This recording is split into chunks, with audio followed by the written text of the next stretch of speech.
Welcome to our channel. Today we how to register with Datadog for performance monitoring on mobile, full guide step by step clearly. Visit the Datadog website at datadoghq.com. Click on the Get Started button located on the home page. Select the Sign Up option from the drop-down menu. Fill out the registration form with your email address and password. Ensure that the password meets the security requirements provided. Check the box to accept the terms of service and privacy policy. Click on the Create Account button to proceed.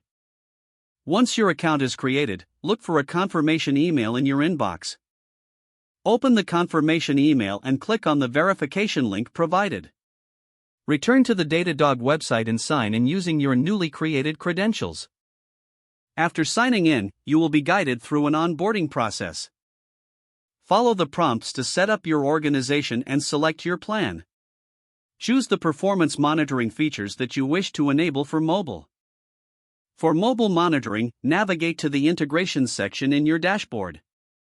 Search for and select the mobile platform you are using, such as iOS or Android.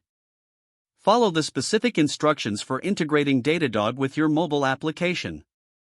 Download the Datadog SDK according to your platform's requirements. Integrate the SDK into your mobile app following the detailed documentation provided. Configure the SDK settings as needed to fit your monitoring goals. Build and deploy your mobile application with the integrated Datadog SDK. Once deployed, return to your Datadog dashboard to monitor the performance metrics. Explore the various monitoring tools and features available in your dashboard.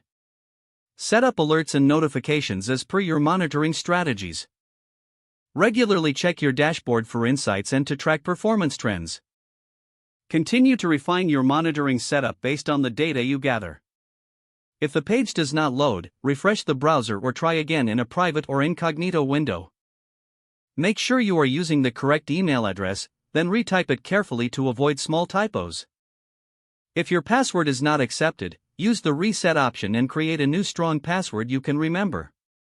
Don't forget to like this video and subscribe to our channel for more step-by-step tech guides.